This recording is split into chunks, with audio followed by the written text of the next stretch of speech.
Hey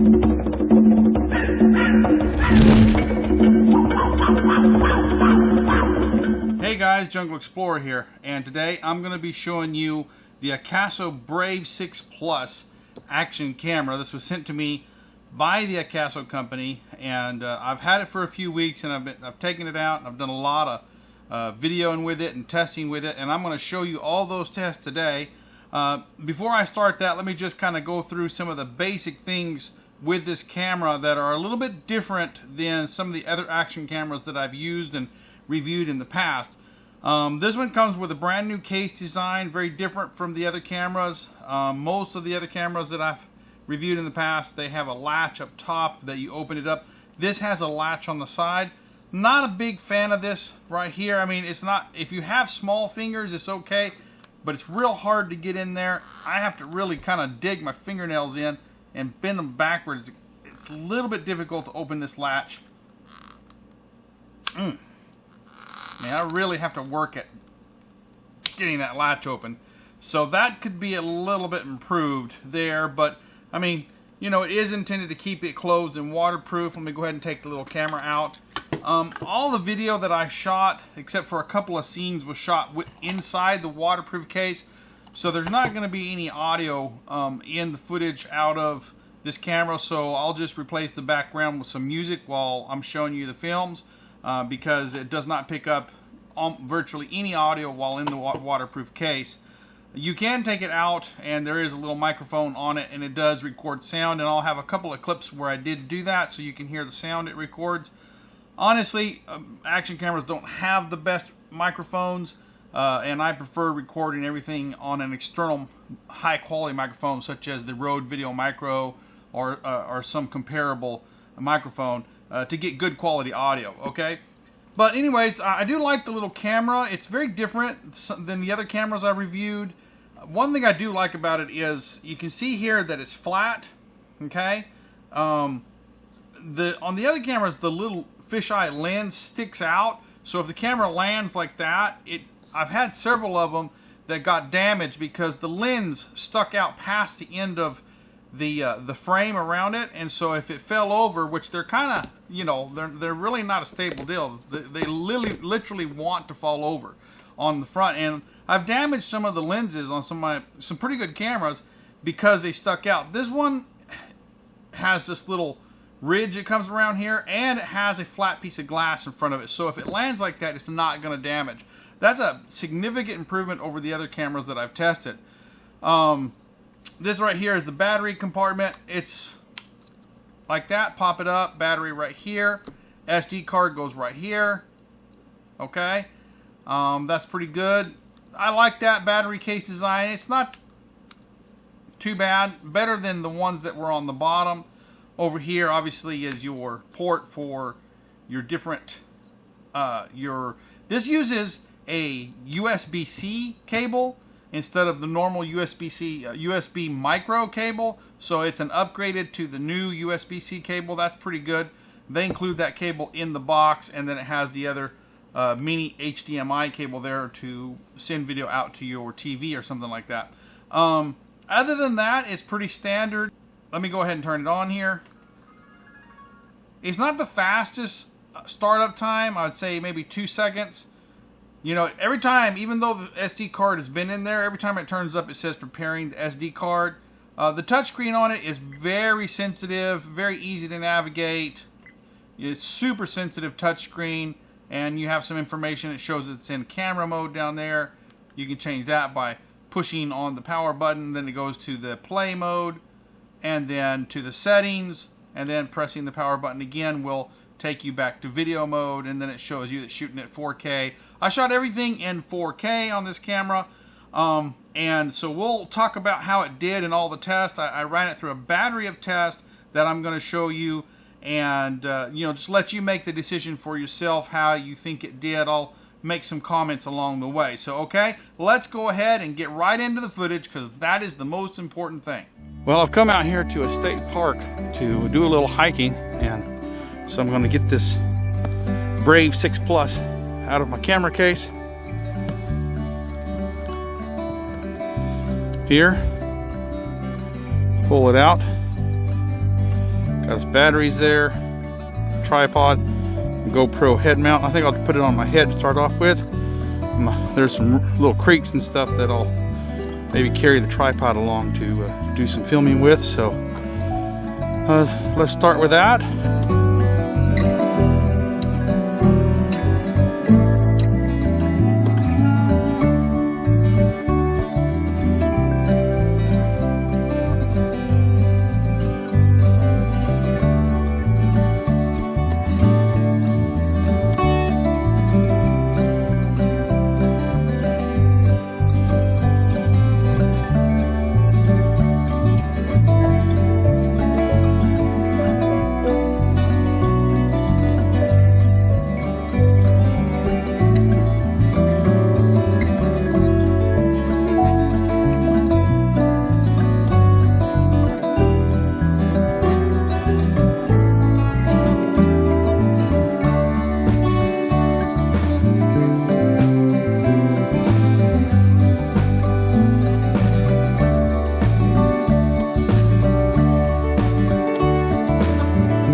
Okay, so that was my trip out to the state park, and I got some good footage there walking around. And you know, I had image stabilization and distortion correction turned on during that whole time, so you can see how it looked while on my head walking along.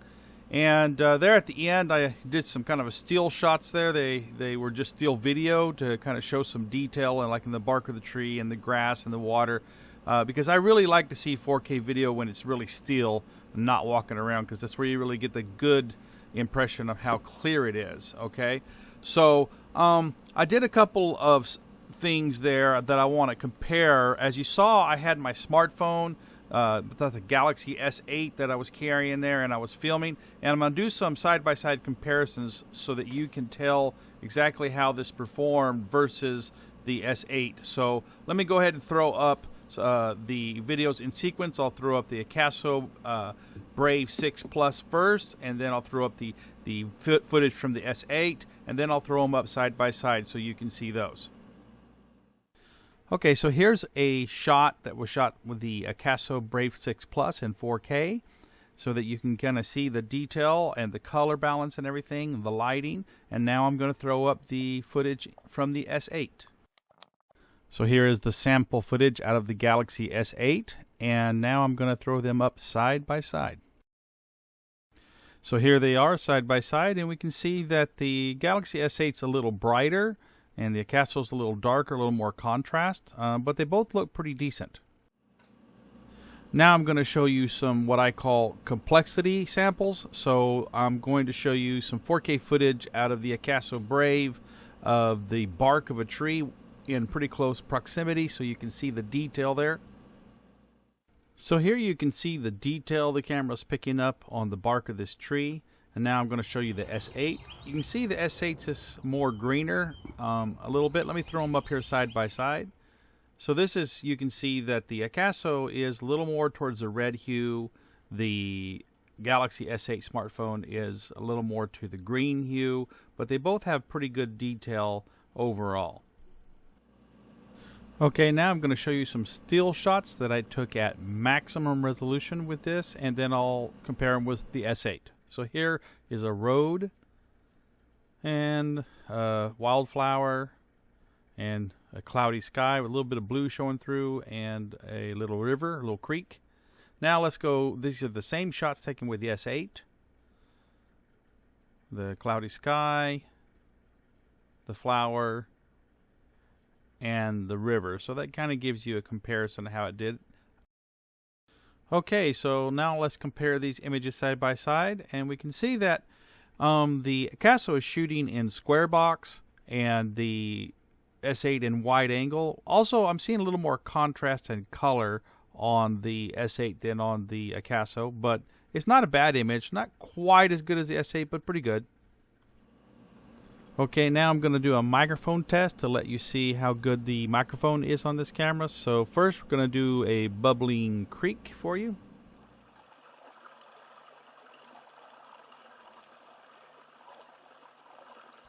And now I'm going to let you hear the same scene filmed with my Galaxy S8 smartphone.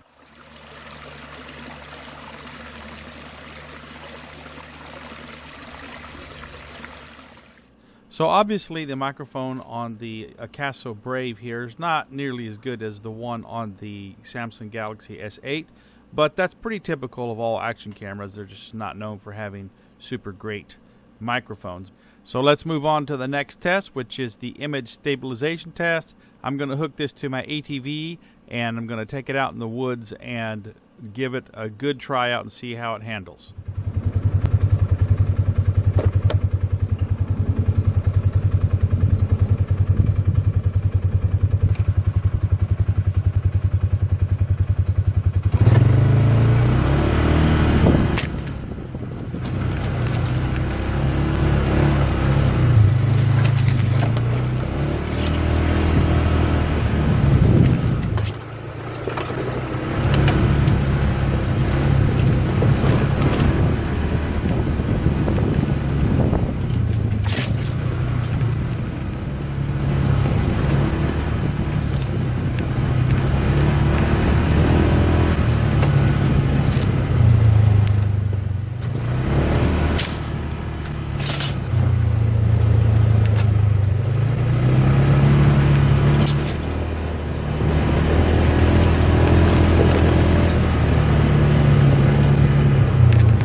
Alright, so that footage right there was with image stabilization and distortion correction turned off. I'm going to redo that whole course again with image stabilization and image correction, distortion correction turned on, so let's see that footage.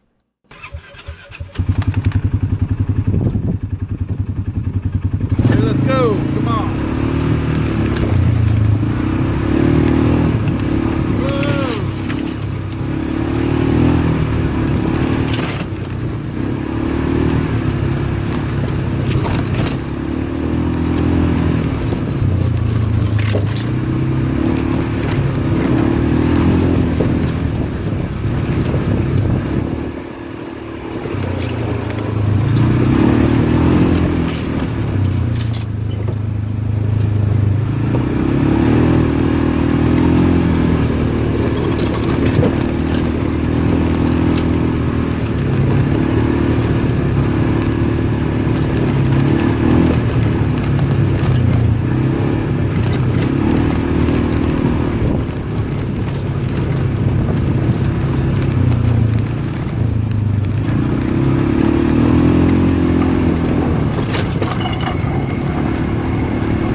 Alright, so that was a good example of the image stabilization and distortion correction here, and it actually is doing a very good job. It's hard to tell because of how fast I'm moving and all the, the speed at which things are changing, but it is actually having a significant effect. So I'm going to throw a couple of pictures here up on screen that I took of my computer monitor with a grid line on it, just to really show you how much the distortion correction is correcting the picture for you. Okay, this is with distortion correction turned off, and now this is with it turned on. And wow, look, it just straightens that monitor right out. Okay, now I'm going to give you a sample of a long exposure still shot. I was out at a lake and I decided to go ahead and take a dark picture and then do a long exposure. So here's those pictures. This is just a normal picture how the camera would take it in auto mode, and now this is what it looks like when I took that same picture, same location, same time in long exposure. Okay, now I'm going to do some time-lapse recording for you. Set the camera up to do some time-lapse. Caught a sunrise and a sunset. So now I'm going to throw those up there for you.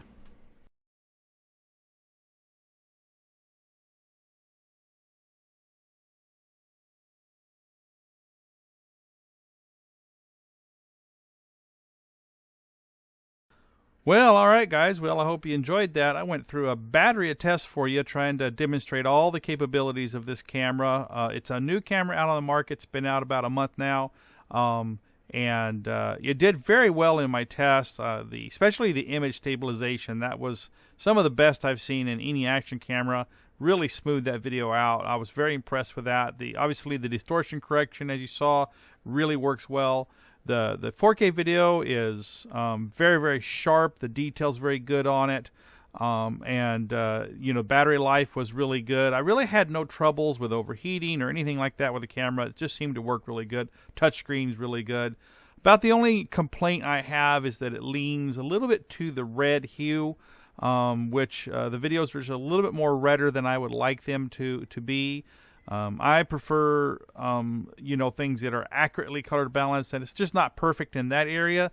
That can easily be fixed in post-processing, which I can do, but for the sake of, the genuineness of the video, I didn't do any correction on the video, just left it as is. I will put some links underneath the video to some Dropbox files of just some clips of pure 4K. And so when you're watching on YouTube, you're not seeing the raw footage. So I will add some raw footage clips underneath the video. If you wanted to see the unboxing, I will add the unboxing portion after the end of the video. So just wait to the end of the video, and then you will see the unboxing portion. I'm decided to put the unboxing portion at the end of the video because a lot of people have complained that it just takes too long and nobody really cares about that. But some people do want to see how the box comes, so I'm going to add that to the end of the video so you can watch that. So just wait till after the end of the video and you'll see the unboxing portion. Well, if you have any questions about this camera, if I didn't cover some of the aspects that you were interested in, please write in the comments of the video, and I will definitely try to answer those to the best of my ability. I love answering honest questions about this camera, and I do respond to every question that's asked to the best of my ability. So please like this video, share this video on social media, so that other people can enjoy my videos. I appreciate that. Well, I hope you enjoyed it. Please like, subscribe, and comment. Until next time, this is the Jungle Explorer signing out.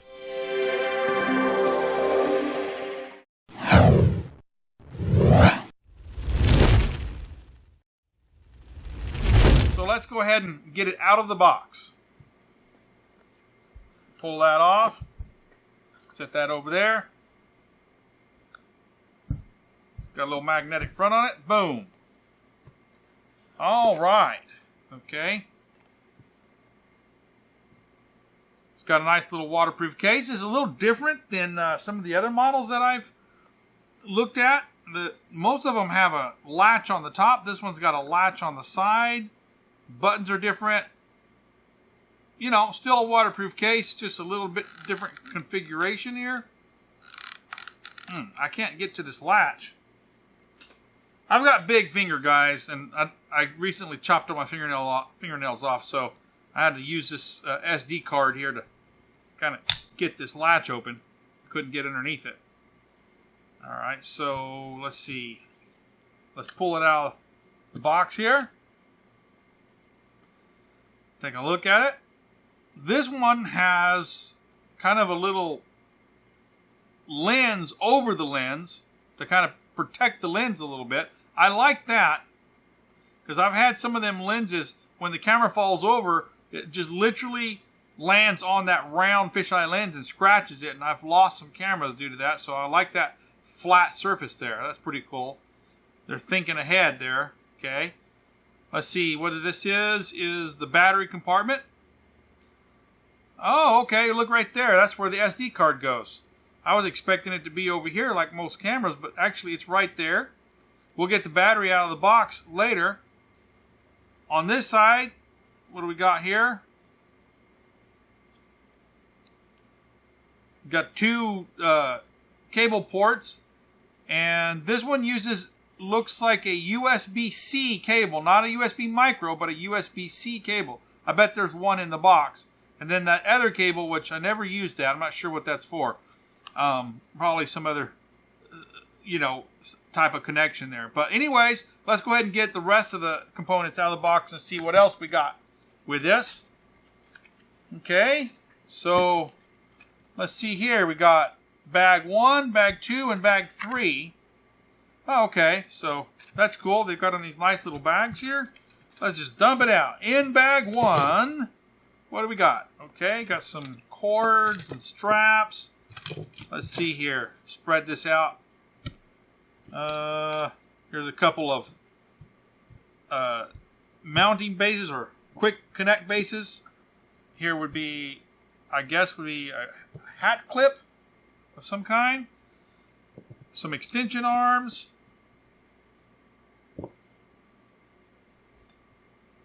Let's turn that over. Like that. Okay, yeah. Get them in order here.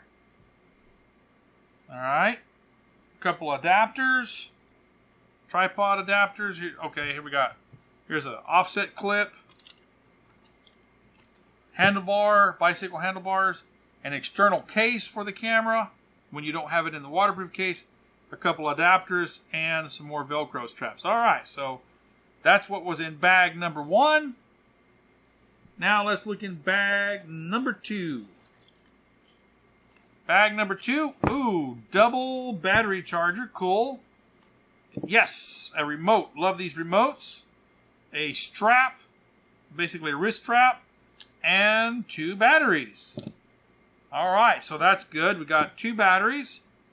A double battery charger. That's in bag 2.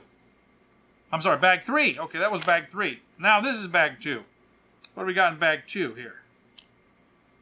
Just looks like some zip ties here. A little cleaning cloth. And an extra waterproof door.